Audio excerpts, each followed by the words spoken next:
함께 하나님께 기도드리겠습니다.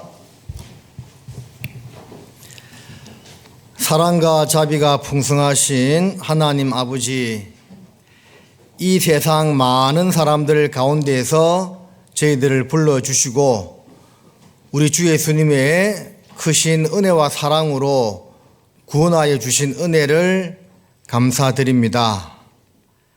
주의 몸된 교회 안에 저희들을 인도하여 주시고 영육간에 필요한 양식으로 먹이시고 함께 하심을 감사드립니다. 주의 날을 맞이하여서 각지에서 주님 섬기고 살아가던 형제 자매님들을 한자리에 모아주시고 또 귀한 말씀을 들을 수 있도록 도와주심에도 감사합니다. 우리 성령님께서 두루 역사하시는 가운데 말씀을 대언하는 자의 입술과 듣는 각 사람의 마음을 주장하여 주시어서 하나님의 말씀만 온전히 전해지고 그 말씀이 각 사람의 심령에 심기어져서 그 마음과 생활의 변화로 나타날 수 있도록 도와주시기를 부탁드립니다. 여러 가지 사정으로 함께하지 못한 식구들 어디에 있든지 보살펴 주시고 다음 모임에는 빠지지 않도록 지켜주시기를 구합니다. 내일부터 시작되는 대진도 집회에 함께 하심으로 많은 영혼들 말씀 앞에 나와 구원받도록 도와주시고 또 말씀을 대언하시는 강산 목사님에게도 한 주간 건강과 지혜와 능력 허락해 주시기를 부탁드립니다. 멀리 해외에서 수고하시는 모든 선교사님들과 일꾼들에게 함께해 주십시오. 저희 나주교회와 선교 후원을 맺고 있는 몽골 돈두고비 교회, 스페인 마드리드 동부 교회 선교사님 식구들 형제 자매들과 함께 하시는 가운데 그곳에서의 선교 사역을 잘 감당토록 도와주십시오. 여러 가지 또 시험과 고난과 육신의 질병을 안고 있는 분이 있다면 모든 형편을 아시는 아버지께서 말씀으로 위로하여 주시고 능력의 오른손으로 붙들어 주시기를 원합니다. 남은 시간도 모든 일정 가운데 함께 주시기를 바라며 우리를 사랑하시는 예수님의 이름으로 감사하며 기도드립니다. 아멘. 네, 고린도 후서 8장 찾으시겠습니다.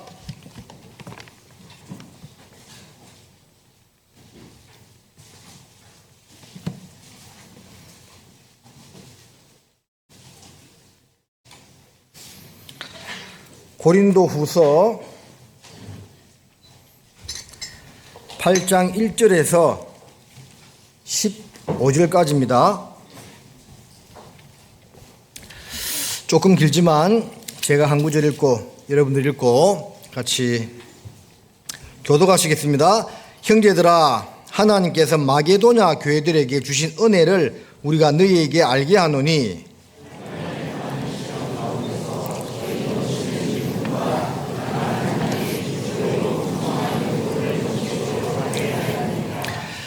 내가 증가하노니 저희가 힘대로 할 뿐 아니라 힘에 지나도록 자원하여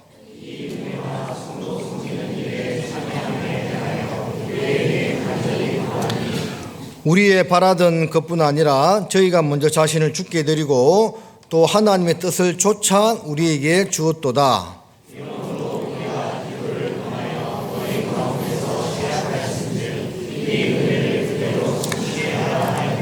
오직 너희는 믿음과 말과 지식과 모든 간절함과 우리를 사랑하는 이 모든 일에 풍성한 것 같이 이 은혜도 풍성하게 할지니라.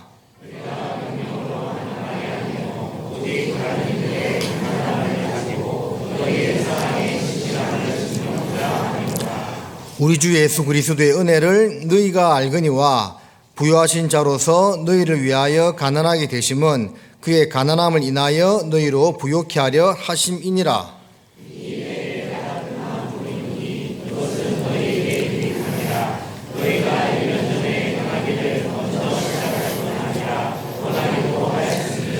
이제는 행하기를 성취할지니 마음에 원하던 것과 같이 성취하되 있는 대로 하라.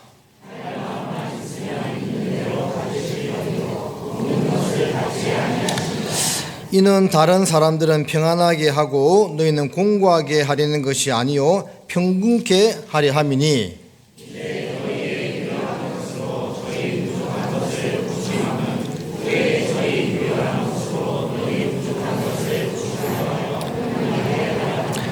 같이 읽겠습니다. 기록한 것 같이 많이 거둔 자도 남지 아니하였고 적게 거둔 자도 모자라지 아니하였느니라. 안녕하십니까. 연초라서 그런 것도 있겠지만 그 대강당이 거의 가득 차 보이는 것 같습니다. 여러분들 볼 때도 그래요? 좋은 현상이죠. 오늘 무슨 날인지 아세요? 오늘 주일인데 입당식 1주년 되는 날입니다. 그래서 작년 1월 25일 날 입당식을 했는데 1년이 벌써 흘렀네요. 시간 참 빠르지요. 그래서 1년 동안에 여러분들이 구원도 받고 또 이사도 오시고 우리 나주교회가 많이 성장했다고 생각합니다. 다 우리 성도님들이 함께 기도하고 협력한 결과라 생각하고요. 제가 지난 주에 울산 서부교회 집회를 다녀왔는데요.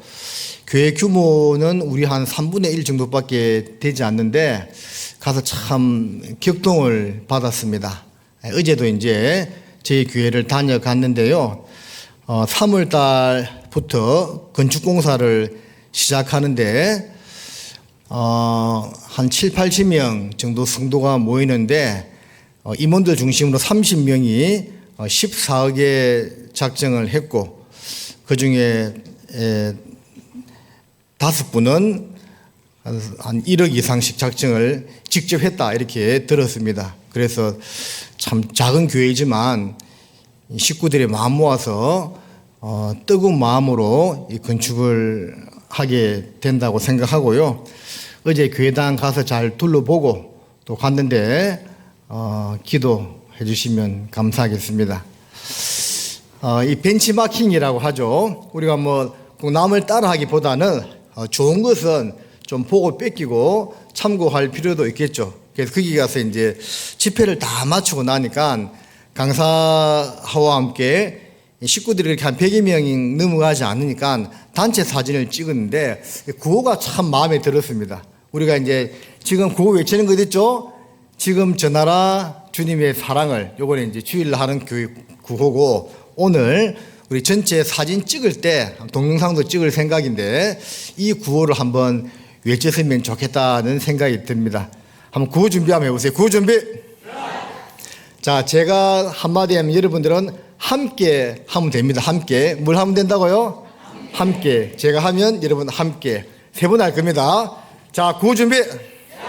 주님과 함께. 교회와 함께. 끝까지 함께. 괜찮지 않아요?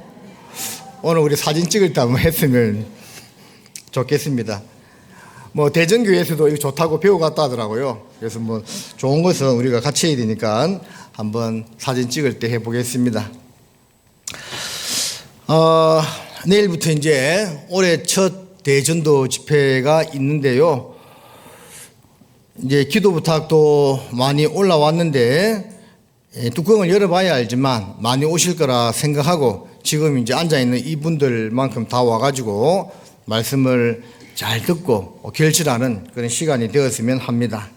자, 오늘 설교는 1시간 정도만 짧게 할 겁니다. 일정이 좀 많아가지고요. 그래서 교회를 위한 수고와 희생이라고 잡아 보았습니다. 고린도 전서와 후서가 있죠. 고린도 전서를 읽어보면 그런 생각이 듭니다. 이게 구원받은 교회거든요. 그런데도 교회 안에 복잡 다양한 많은 문제가 생겼어요. 뭐 음행 사건도 생기고 형제들끼리 송사 사건도 생기고 이런저런 문제가 많이 생겼습니다. 그래서 그 고린도 전서 구약을 읽을 때는 사사기를 읽으면 어떻게 하나님의 백성들이 이럴 수 있을까 하는 그런 생각이 들고, 신약에 와서는 고린도 전서를 읽으면 어떻게 하나님이 교회에서 이럴 수 있을까라는 그런 생각이 듭니다.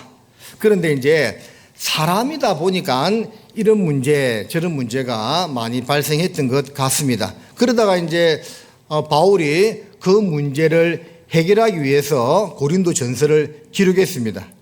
그리고 이제 고린도 후서에 보면 전에 보낸 편지라는 이제 그런 구절이 나오는데, 그것은 이제 고린도 전서와 후서 사이에 또 다른 편지를 바울이 보냈습니다. 그 편지는 지금 남아있지 않습니다. 그리고 이제 고린도 후서는 고린도에 보낸 세 번째 편지가 되겠죠. 근데 이제 고린도 후서를 보낼 때는 이 고린도 교회 안에 있던 여러 가지 문제들이 해결되고 말씀으로 이제 든든히 서 나가는 그런 모습이 되었습니다. 그러니까 1절을 다시 보면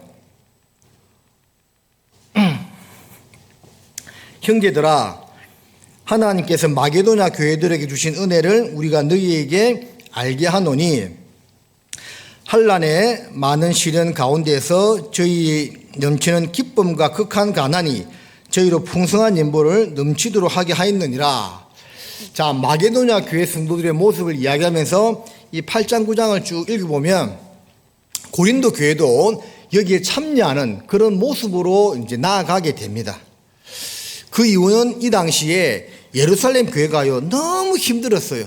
그래서 그 예루살렘 교회를 돕기 위해서 마게도냐 교회, 아가야 교회에서 헌금을 해가지고 이 예루살렘에 있는 교회를 핍박받는 예루살렘 교회 성도들을 도운다는 그런 내용입니다. 그러니까 고린도 전서에만 봐도 막 서로 싸우고 막 분당이 있고 막 송사하고 복잡했는데 말씀으로 그런 것들이 다 정리되고 이제는 그 예루살렘 교회를 돕는 그런 신앙의 상태로까지 나아가게 되었다는 그런 이제 말씀입니다. 이게 이제 하나님의 교회의 모습이다라고 보여지고 또 모든 교회가 이런 모습으로 나아가야 한다고 생각합니다. 근데 이제 1절 말씀을 다시 보면 형제들아, 하나님께서 마게도냐 교회들에게 주신 뭐죠? 은혜. 여러분, 은혜는 뭡니까? 은혜는 하나님께서 그저 주는 선물이죠. 또 좀 길게 설명하면 받을 자격이 없는 사람에게 주시는 하나님의 무한한 선물, 이것을 이제 은혜라고 볼 수가 있습니다. 그러니까 우리는 은혜를 생각하면 좋은 거예요, 나쁜 거예요? 좋은 거죠. 여러분, 은혜 받기를 원합니까?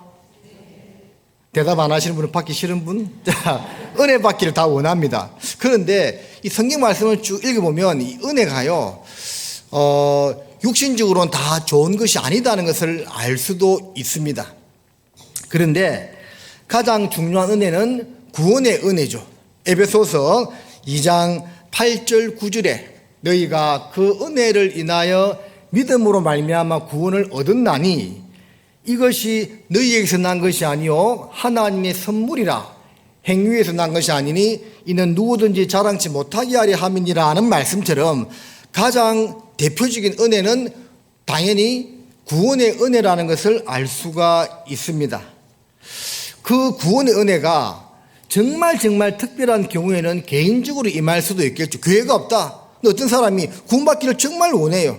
그래서 혼자 성경을 읽다가 구원을 받았다. 이런 경우는 거의 로또 복금 당첨될 정도의 확률로 있을 것이라고도 보여집니다만 보편적으로는 이 교회를 통해서 구원의 은혜가 주어지는 거죠. 개인적으로 혼자서 성경 배우고 혼자 해가지고 구원받기는 어렵습니다.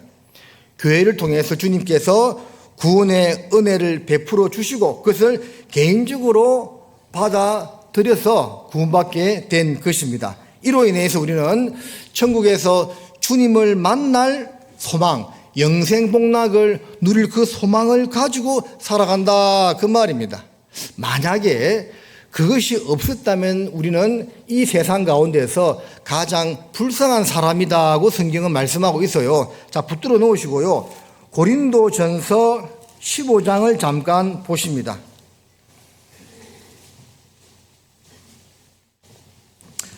15장 19절입니다. 자, 이 말씀을 같이 읽겠습니다. 만일 그리스도 안에서 우리의 바란 것이 다만 이생뿐이면 모든 사람 가운데 우리가 더욱 불쌍한 자리라. 자, 보세요. 그리스도 안에서 우리가 바라는 것이 다만 이 세상이 다라면 모든 사람 가운데 우리는 어떤 사람이라고요? 가장 불쌍한 사람. 자, 여러분들 이 말씀 무슨 말인지 알겠어요? 진짜? 우리가 바라는 것이 다만 이 세상이 다라면 그리스도인들은 세상에서요 가장 불쌍한 사람입니다. 왜입니까? 지금 안 믿는 사람들은 이 시간에 뭐 하고 있을까요? 늦잠 자고 있겠죠. 밖에 놀러 나갔겠죠. 그죠? 이것저것 뭐 형편되는 대로 즐기고 살겠죠. 하다못해 집에서 누워서 TV라도 보고 있겠죠. 근데 우리는 교회학교 교사들, 아이들은 아침 일찍 일어나서 준비해서 교회 와서 봉사합니다. 한 주간 내도록 직장생활, 논농사, 밭농사, 가수농사, 또 가정살림 돌보느라 바쁘게 힘들게 살아왔습니다. 근데 또 주일날 아침 일찍 일어나서 봉사 나갑니다. 가끔씩 저는 이제 좀 늦게 자고 늦게 일어나는 그런 이제 체질인데, 그래도 너무 늦게 일어나진 않습니다. 그래서 이제 한 번씩 이렇게 새벽 4시나 5시에 잠을 깰 때가 있습니다. 근데 그때마다 어떤 생각이 드냐면, 이 시간에 일하러 나가는 형제님들이 생각이 나요. 더 이른 시간에 새벽 3시, 4시에 나간다 하더라고요. 그분들 생각하면, 나는 한편으로 감사하는 마음도 들지만 얼마나 힘들까. 난 아마 못했을 것 같아요, 저는. 그래서 그렇게 힘들게 직장 생활하고 또 교회 나와서 봉사하고 우리가 이렇게 사는 이유가 뭡니까? 바로 영원한 천국의 소망, 주님과 함께 영생 복락을 누릴 그 소망이 있기 때문에 이렇게 살아가는 거죠. 그래서 그것이 없다면 우리는 세상 가운데서 가장 불쌍한 자가 되는 겁니다. 자, 그런데 이 말씀은 우리 각자가 한번 생각해 볼 필요도 있겠죠. 그렇다면 세상 사람들이 추구하는 것처럼 나도 할 것 다 하고 산다면 불쌍한 자인가? 왠지 뜨끔하죠. 나는 그래도 안 믿는 사람들처럼 나름대로 누릴 것 다 누리고 사는데 이렇게 되면 뭔가 뜨끔하죠. 그렇죠? 그래서 이 말씀이 우리 삶 가운데 합당한 그 말씀이 꼭 되어야만 하겠습니다. 자, 가장 큰 은혜는 구원의 은혜입니다. 영생복락의 은혜를 우리가 가지고 있습니다. 그리고 우리 삶 가운데 요한복음 1장 16절에 있는 말씀처럼 은혜 위에 은혜라. 자, 그 두 가지 의미가 있다고 했죠. 받은 은혜를 더욱더 깊숙이 알아가는 겁니다. 그래서 예수 그리스도의 사랑의 넓이와 길이와 높이와 깊이를 더 깨달아 알아간다는 것처럼 은혜 위에 은혜라. 그 처음에 구원받은 은혜에서 신앙생활을 하면서 계속 나를 구원하신 주의 은혜와 사랑이 얼마나 크고 놀랍다는 것을 깊숙이 알아가는 것. 그게 은혜 위에 은혜입니다. 그래서 대전도 집회는 새 식구들, 불신자들을 위해서 하는 것이 맞지만 또 하나 중요한 이유는요, 기존에 구원받은 성도들도 성경 강인의 말씀을 들으면서 내가 받은 주의 사랑이 얼마나 크고 놀라운지를 확인하는 시간이 되는 겁니다. 그렇지 않습니까? 예? 항상 그렇진 않지만 저도 때로는 복음을 전하다가 눈물이 날 때가 있습니다. 이번에 외부 집회 때 그런 일이 있었거든요. 괜히 여기서 막 복음 전하다 울면 이상해서 억지로 참기도 하는데, 그 복음의 말씀을 구원받은 사람들은 정상적으로 신앙생활하면 1년에 아무리 못 들어도 5번, 많게는 10번 이상 듣습니다. 다 아는 말씀이죠. 강사가 틀리다는 뿐이지 같은 메시지를 전하거든요. 그런데 그 말씀 들을 때 아이고 들을 말씀 또 듣네 그러겠습니까? 저희 어머니가 교회 생활을 하던 중에 한 5년 이상 생활하던 중에 구원받게 되었거든요. 지금 돌아가셨지만. 근데 구원이 불확실할 때 했던 말씀이 있습니다. 성경 강의에 말씀 듣자면 수양이 가자면 다 아는 말씀, 나 다 안다, 들으러 하냐? 다 아는 말씀, 나 이미 다 알고 있다고 또 들으러 하냐고. 그게 바로 구원받지 못한 분들의 공통적인 특징이에요. 알긴 알죠. 근데 깨달았느냐? 깨달았으면 날 구원하신 주 예수의 그 크신 사랑 또 들려주시오. 성경 강의가 힘든 게 아니라 즐겁습니다. 정말 주 예수님께서 날 위하여 이런 큰 은혜와 사랑을 베풀었구나 하는 것을 더욱 생각하면 성경 강의는 은혜가 되는 겁니다. 더 깊이 알아가는 겁니다.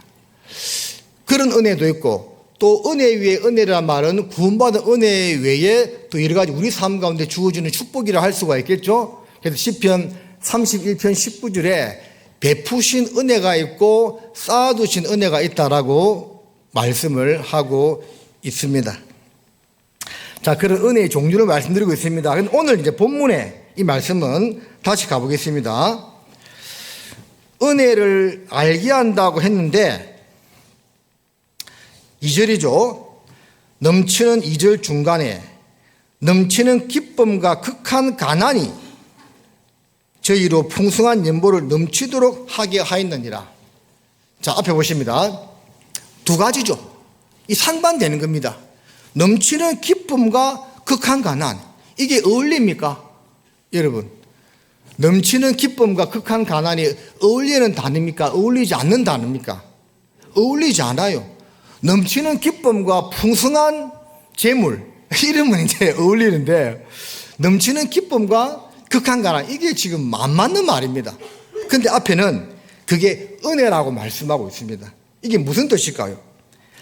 마게도냐는 이제 성경 아카데미 때 몇 번 말씀드려서 알겠지만 지금의 그리스 북부 지방을 마게도니아라 부르고 남부 지방을 아가야라고 부릅니다. 그래서 마게도냐 지역의 전라북도입니다. 우리로 따지면 전라북도 지역에 있는 교회가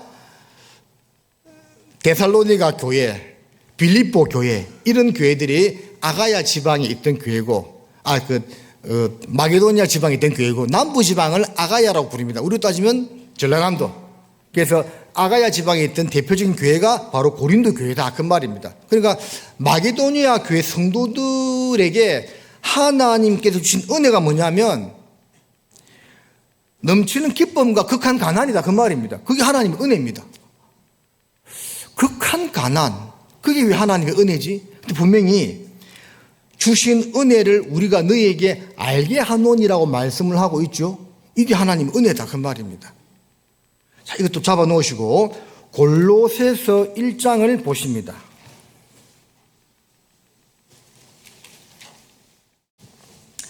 1장 29절.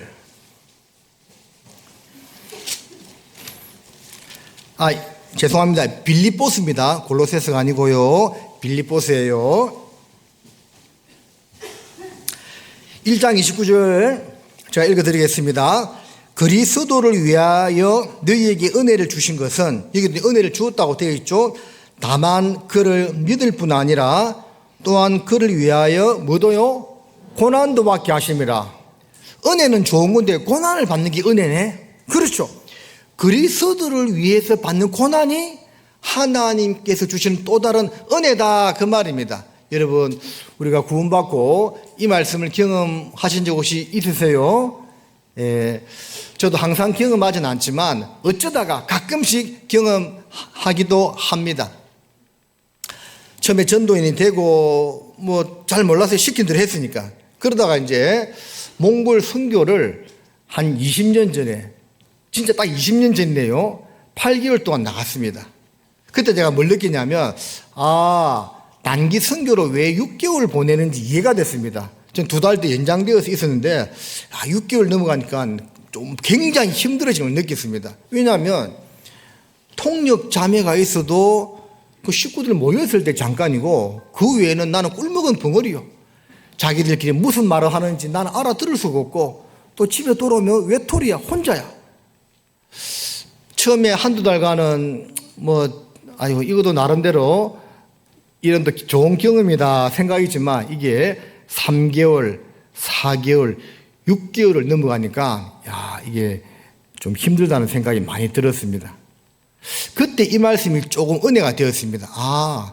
나는 힘들지만 거기서 교회가 세워지고 또 구원받는 역사가 일어나는 것을 보니까 나의 작은 수고로, 나의 작은 고난으로 주의 역사가 나타나니까 주님께 받은 은혜가 바로 주님과 복음을 위해서 고난받는 삶이구나 하는 것을 아주 조금, 바울이 당한 게 비하면 정말 100분의 1이나 되겠습니까만 아주 조금 경험했던 그런 적이 있었습니다. 주님을 위해서 받는 고난이 은혜의 하나의 모습이다라는 거죠. 자, 다시 본문으로 가겠습니다. 자, 그렇다면 이 2절 말씀에 여러분 또 앞을 한번 쳐다보실까요? 자, 극한 가난 더하기 넘치는 기쁨이 2절 끝에 풍성한 연보가 되었습니다. 이거 더하기를 해보겠습니다. 두 가지입니다. 넘치는 기쁨 플러스 극한 가난이 결과는 이꼬르 풍성한 연보가 되었다, 헌금이 되었다, 그 말입니다. 그래서 이 말씀을 묵상하면서 이렇게 생각해 봤습니다. 넘치는 기쁨은 육신의 것입니까? 영적인 것입니까? 영적인 것이에요. 넘치는 기쁨은 내 영혼에 넘치는 은혜를 말하고 있는 겁니다. 그런데 극한 가난은 육신의 것입니까? 영적인 것입니까? 육신의 것이야. 즉 영혼의 기쁨이 육신의 어려움을 극복을 한다, 그 말입니다. 결과는 극한 가난 가운데서도 마게도냐 교회 성도들이요, 예루살렘 교회 성도들을 위해서 엄청난 도움을 물질적으로 주게 되었다라는 겁니다. 여러분, 극한 가난이라는 것은 어떤 표현일까요? 이걸 자세히 보니까 새끼 먹을 밥도 못 먹는 그런 상태를 이야기하고 있습니다. 극한 가난이라는 것은 그냥 이제 내가 밥은 먹는데 나머지 내가 하고 싶은 것을 못 한다는 그런 수준이 아니고 밥도 못 먹는 그런 어려움에 처했다, 그 말입니다. 그런데 넘치는 연보를 했다? 이게 이해가 안 되죠. 근데 마게도냐 교회 성도들이 그렇게 했다고 말씀하고 있습니다. 무슨 말이냐? 우리 영혼의 은혜를 받으면 육신의 고통은, 어려움은 충분히 극복하고 이미 이겨낼 수 있다는 것을 말하고 있는 겁니다. 자, 반대로 생각해 보았습니다. 작은 영적인 기쁨, 조그마한 영적인 기쁨, 구원을 그래도 받았으니까요, 플러스 큰 육신의 소욕, 반대입니다. 성경에는 넘치는 기쁨과 극한 가난인데, 이걸 반대로 생각해 본다면 작은 영적인 기쁨과 큰 육신의 소욕 더하면 결과는 뭐가 나올까요? 한 장 넘기면 9장 7절이 그 답입니다.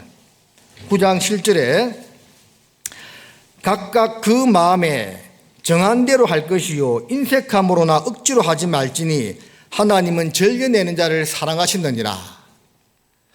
작은 영적인 기쁨과 큰 육신의 소욕이 만나면 뭐가 나오느냐? 인색함이 나오는 겁니다. 인색함.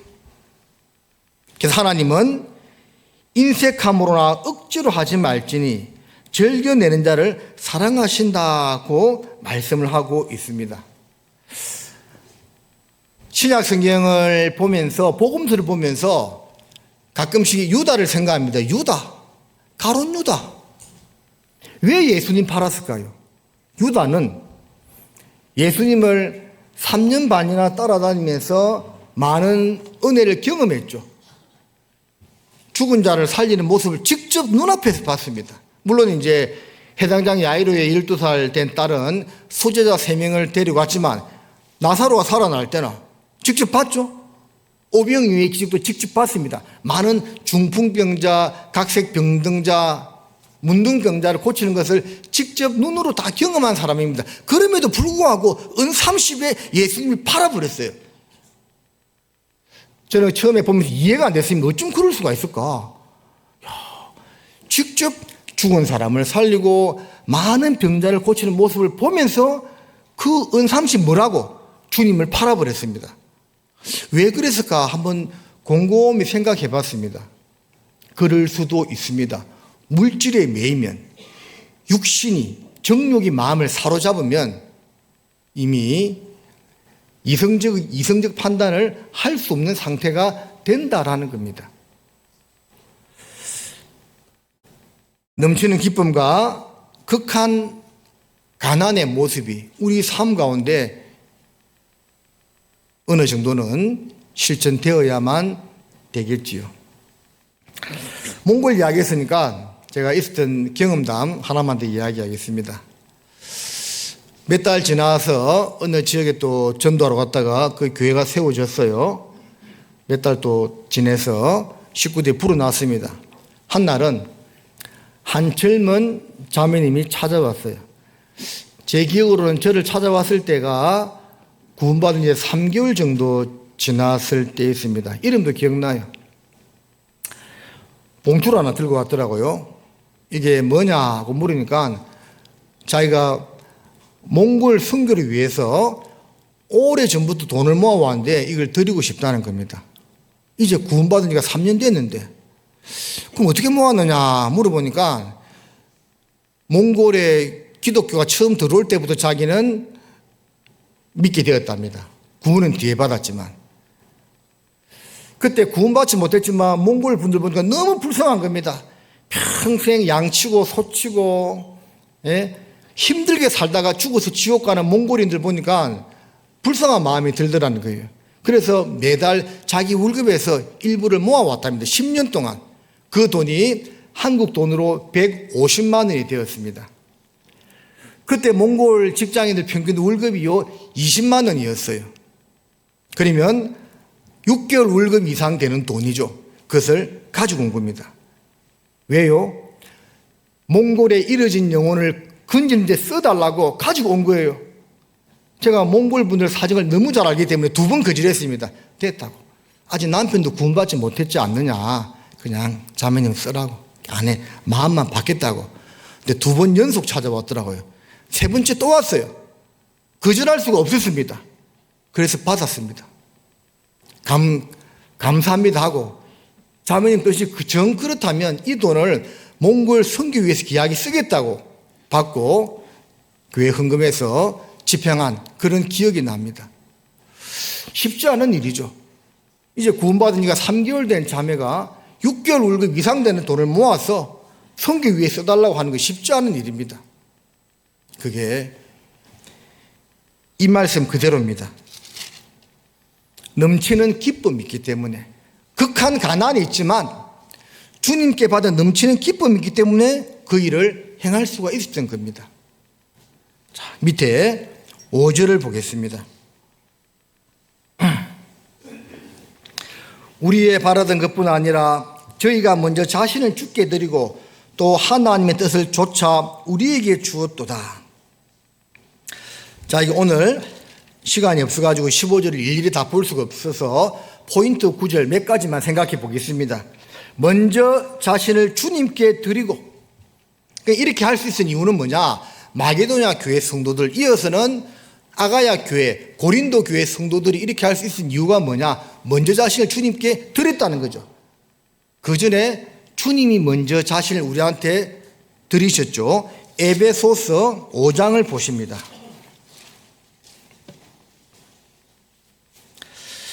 에베소서 5장 2절입니다. 그리스도께서 너희를 사랑하신 것 같이 너희도 사랑 가운데서 행하라. 그는 우리를 위하여 자신을 버리사 향기로운 제물과 생축으로 하나님께 드리셨느니라. 누구를 위해서요? 우리를 위하여 당신을 버렸다, 그 말입니다. 그게 바로 하나님 앞에 향기로운 제물과 생축이 되었다고 말씀을 하고 있습니다. 그 초대교회 성도들이 자신을 주님께 드리고 모든 것을 다 드릴 수 있었던 이유는 한 가지, 구원을 받았기 때문에. 구원을 받았다는 것은 주님이 나 같은 죄인을 위해서 얼마나 큰 희생과 대가를 치루었다는 것을 깨달았다, 그 말입니다. 그러니까 할 수 있는 겁니다. 주 예수님께서 향기로운 제물과 생축으로 자신을 하나님께 거룩한 산 제사로 드리셨습니다. 이 가운데 구원받은 성도님들은 다 공감하실 겁니다. 아, 주님이 나 같은 죄인, 벌레 같은 이 인간을 위해서 그 큰 희생과 대가를 치르셨구나. 여러분, 날 위하여 십자가에 돌아가신 분은 사람이 아닙니다. 사람이지만 그분은 하나님이십니다. 그래서 사도행전 20장 28절에는 하나님이 자기 피로 사신 교회를 다스리게 하셨다고 표현하고 있지 않습니까? 자, 그 사랑을 깨달았기 때문에 또 자신을 주님께 드릴 수가 있는 겁니다. 아프리카 선교사 데이빗 리빙스턴은 어린 시절 구원받고 아프리카 선교사로 가기로 결심을 했답니다. 그 당시에는 연보통을 쭉 돌렸대요. 자기는 돈이 없어. 연보통이 자기 앞에 오자 그 위에 올라섰답니다. 주위의 사람들이 너 뭐하냐? 왜 올라서냐? 그 어린 리빙스턴은 말했습니다. 나는 주님께 드릴 것이 없어서 이 몸을 드립니다. 그리고 그 각오대로 성인이 된 다음에 아프리카 선교사로 가서 일생을 바쳤습니다. 자신을 드린 거죠. 하나님 우리한테 원하시는 것은 물질 내려라 그게 아닙니다. 그걸 원하는 게 아닙니다. 그것은 내 마음과 내 모든 것을 드리면 자연스럽게 따라오게 되는 거예요. 하나님 우리 자신을 원하신다라는 겁니다. 자, 고린도후서 8장 다시 보겠습니다. 이제 뒤로 쭉 넘어가서요 12절 말씀을 좀 보겠습니다. 12절. 자, 12절은 같이 읽겠습니다. 할 마음만 있으면 있는 대로 받으실 터이요 없는 것을 받지 아니하시리라. 자, 함 따라 하십니다. 함 더. 할 마음만 있으면. 자, 결국은 뭐가 중요하다는 거죠? 마음이 중요하다라는 겁니다. 마음이. 사람은 감정의 존재입니다. 그래서요, 마음이 상하면 하기 싫어. 마음이 상하면 말씀도 안 들어오고 하기 싫습니다. 그래서 이 마음이 정말 중요한 것 같아요. 잠언 4장 24절에 무엇보다도 지킬 것은 내 마음이니 생명의 근원이 이에서 난다고 했죠. 우리 마음을 지키는 것이 정말 중요한 겁니다. 내 마음이 하나님 앞에 올바른 상태로 있으면 주변 환경은 문제가 되지 않는다라는 겁니다. 할 마음만 있으면 자원하는 심령의 중요성을 가리키고 있는 거죠. 그래서 다윗도 큰 범죄를 하고 나서 하나님께 기도하기를 자원하는 심령을 내게 회복시켜 주셔서 구원의 기쁨을 달라고 말씀을 부탁을 했지요. 그래서 이 할 마음만 있으면 이 표현도요 구원의 확신과 기쁨에서 나온다는 것을 알 수가 있습니다. 그게 확실하면 마음이 하나님 앞에 올바르게 되는 것이고 행동으로 옮겨지게 된다라는 거예요.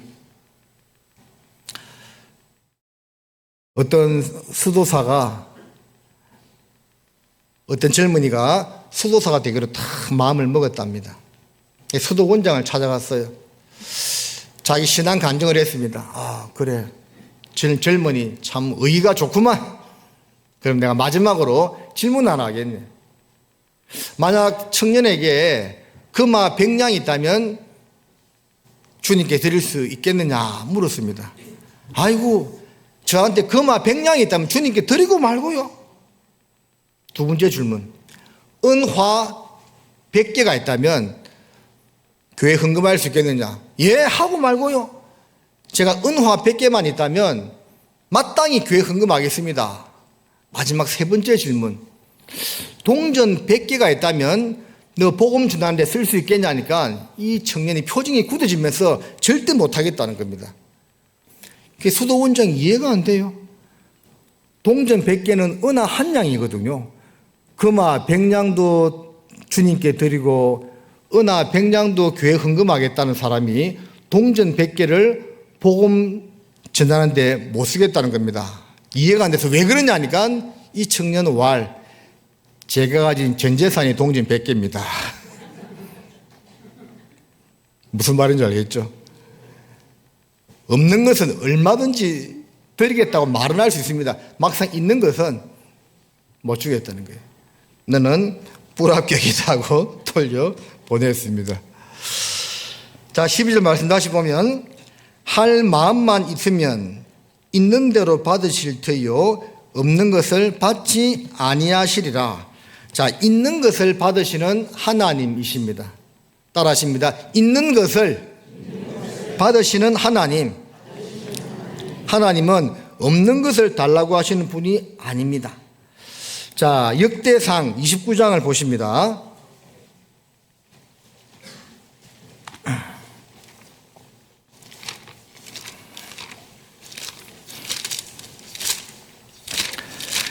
역대상 29장 14절 말씀입니다.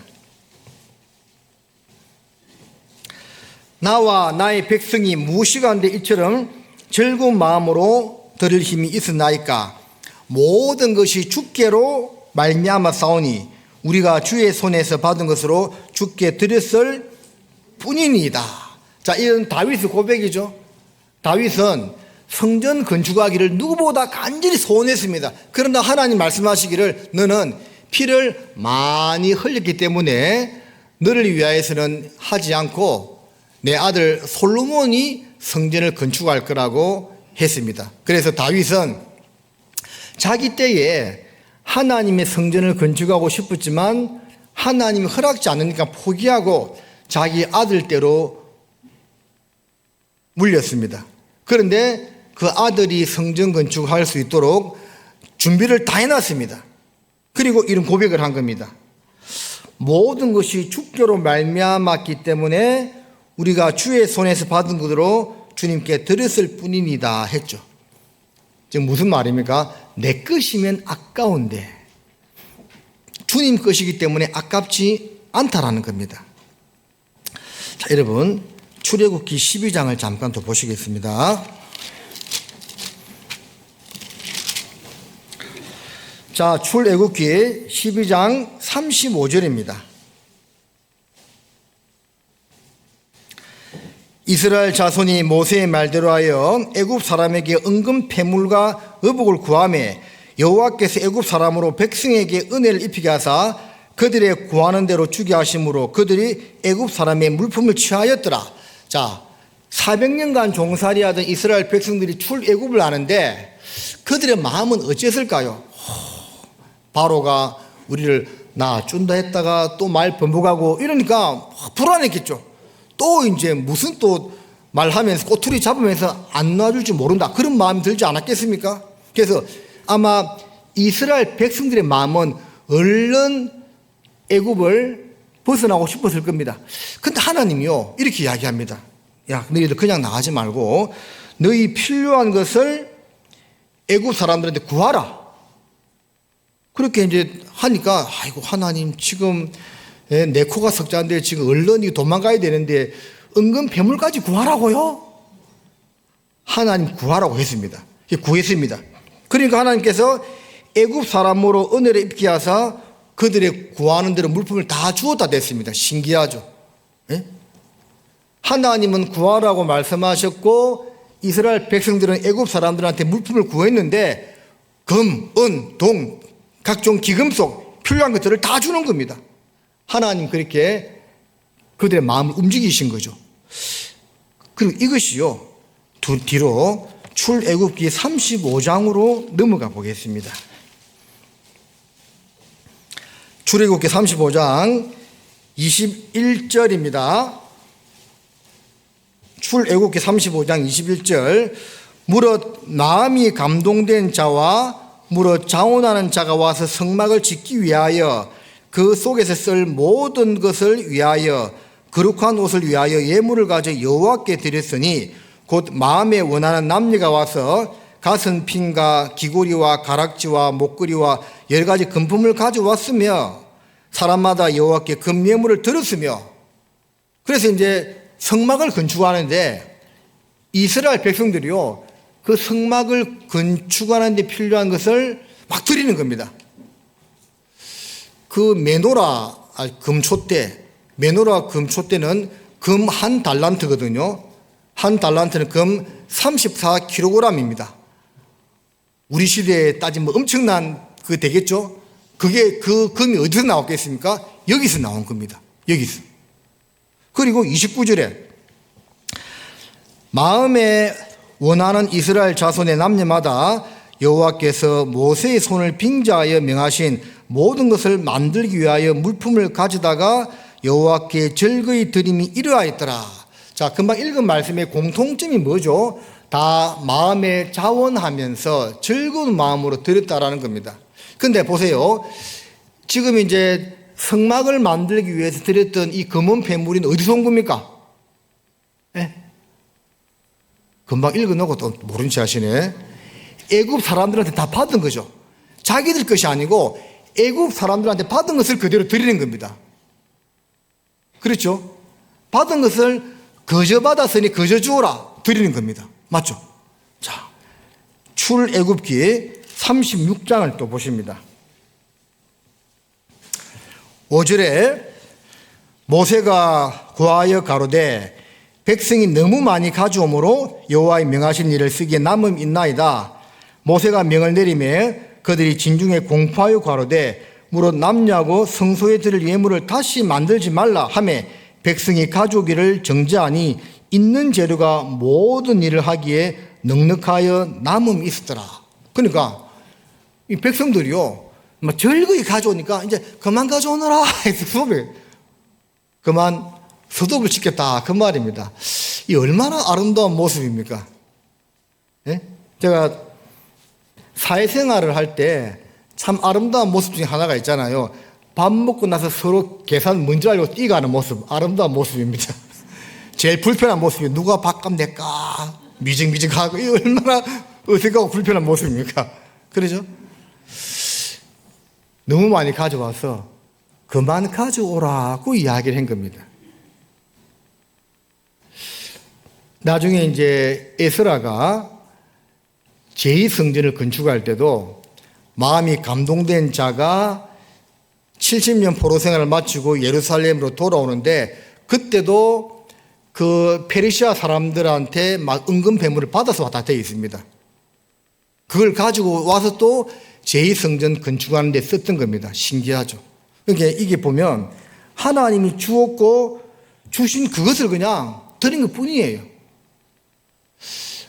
우리 삶에 적용해 본다면 우리에 있는 모든 것도 사실은 하나님께로부터 온 겁니다. 우리는 내가 열심히 일해서 벌어서 노력해서 물론 그것도 틀린 말은 아니지만요. 하나님이 허락한 거죠.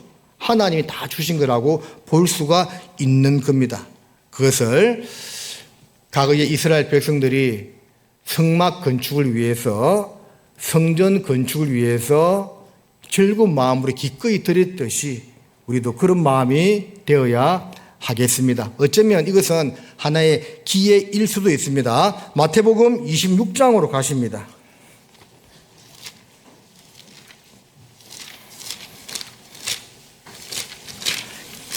마태복음 26장 11절 함께 읽겠습니다. 가난한 자들은 항상 너희와 함께 있거니와 나는 항상 함께 있지 아니하니라. 자, 마리아가 예수님 몸에 300데나리온이나 되는 옥합을 깨뜨리고 향유를 부었습니다. 그것을 보고 있던 유다가 책망했습니다. 그걸 도대체 왜 흡입하느냐? 차라리 팔아서 가난한 사람들을 주었다면 얼마나 많은 사람들이 배불리게 먹었겠느냐? 이 말이 맞는 말입니까? 틀린 말입니까? 헷갈리죠? 맞는 말입니다. 맞잖아요. 가난한 사람 도우면 좋시고 잘못된 말은 아니죠. 그렇죠? 근데 유다는 저는 도직이라 돈께 넘는 것을 훔쳐감이라고 되어 있죠. 마음이 딴 데가 있는 사람이었습니다. 어쨌든 그 말 자체가 틀린 것은 아니었습니다. 그러나 예수님 말씀하셨습니다. 가난한 자들은 항상 너희와 함께 있거니와 나는 항상 함께 있지 아니하리라. 그러죠. 옛말에 가난은 임금도 고치지 못한다라는 말이 있죠. 인류 역사 시작부터 끝까지 세상 망하는 그날까지 가난한 사람들은 항상 우리 주변에 있습니다. 그런데 더 중요한 주님께 옥합을 향유를 드릴 수 있는 기회는요 이때밖에 없는 거예요. 가난한 사람들을 돕는다는 것이 나쁘다는 것이 아닙니다. 그 더 중요한 일이 뭐냐? 그 더 중요한 일을 위해서 마리아는 그 일을 행했다라는 겁니다. 제자들은 나중에 후회했을 겁니다. 그때 막달라 마리아가, 마르다 여동생 마리아가 향유를 드렸는데 우리는 뭐하고 있었고, 나중에 엄청나게 후회했을 겁니다. 제자들은 예수님의 장사를 예비할 수 있는 그 기회를 놓쳐버렸던 거예요. 우리가 주님 앞에 내 마음이든 몸이든 물질이든 뭔가를 드리는데 이것이 여러분 기회라고 생각하셔야만 됩니다. 가난한 자들은 항상 우리 주변에 있습니다.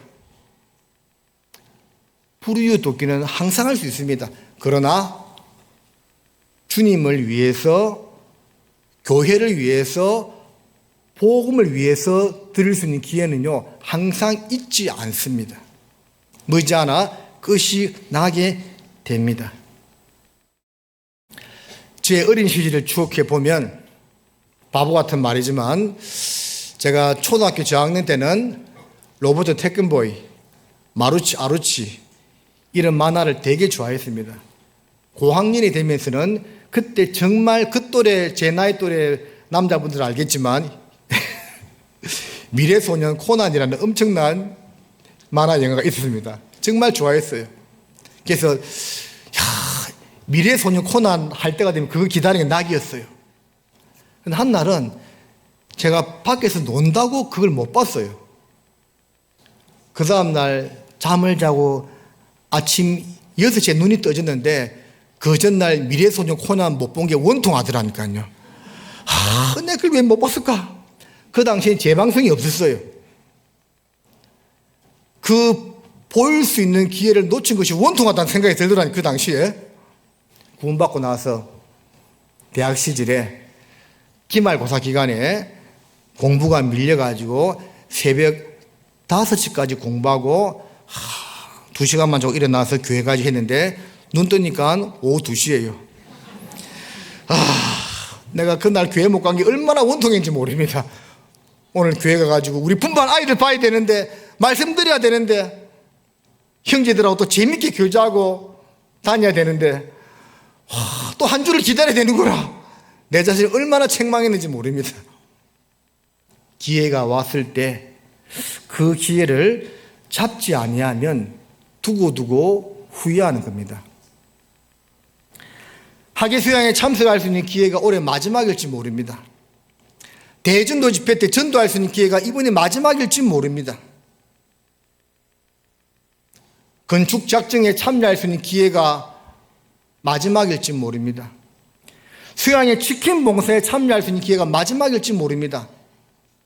누구든지 강요하지 않습니다. 그러나 시간 지나고 나면 후회하지 않을까요? 내가 왜 그때 잘못된 마음을 가지고 낙담하는 가운데 왜 그 주의 역사에 참여하지 못했을까? 저는 이제 여러분, 우리 식구죠? 우리 한 식구의 패밀리. 식구니까 이렇게 교회 식구들이 계속 이렇게 불어나는 모습 보니까 마음에 감격이 되고 너무 좋습니다. 얼른 이 교회당이 지금 이대로면 이 교회당 가득 채울 날도 얼마 남지 않은 것 같아요.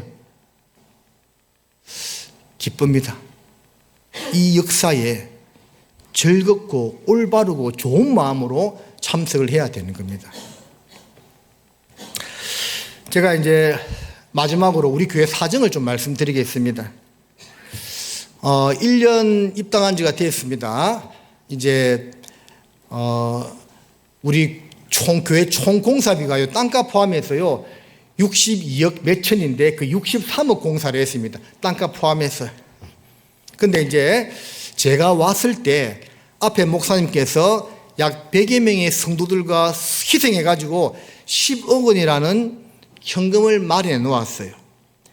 그 10억이 없었다면 우리 공사 못했습니다. 그게 종자 돈이었죠. 그리고 건축에 들어갔습니다. 거의 그 인원에 100여 명이요 또 25억의 작정을 했습니다. 그래서 이 공사를 끝냈습니다. 물론 그 돈이 다 들어오지 않았고 들어오고 있는 중입니다. 근데 이 가운데 절반 이상은 참여를 하지 안 하는 것 같아요. 그래서 그 기회를 드리는 겁니다. 이것은 마음이 있으면 하는 겁니다. 억지로는 하지 마세요. 그러나 참여할 수 있는 기회를 드리는 겁니다. 주님께 헌신할 수 있는 기회, 봉사할 수 있는 기회, 드릴 수 있는 기회를 드리는 거예요. 자, 갈라디아서 6장 보고 마무리하겠습니다. 갈라디아서 6장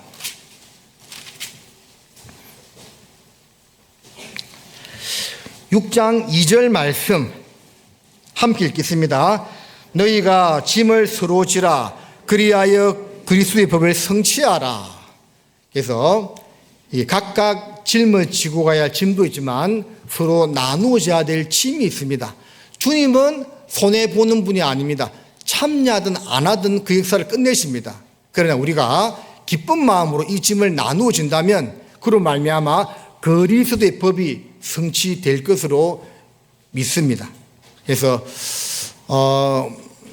이제 또 마음이 있으신 분들은 뒤에 건축 작정 용지가 있으니까요, 기쁜 마음으로 다만 얼마라도 참여해 주시면 감사하겠습니다. 그리고 이제 구교회당이 팔릴 수 있도록 계속 기도해 주시기를 부탁을 드리겠습니다.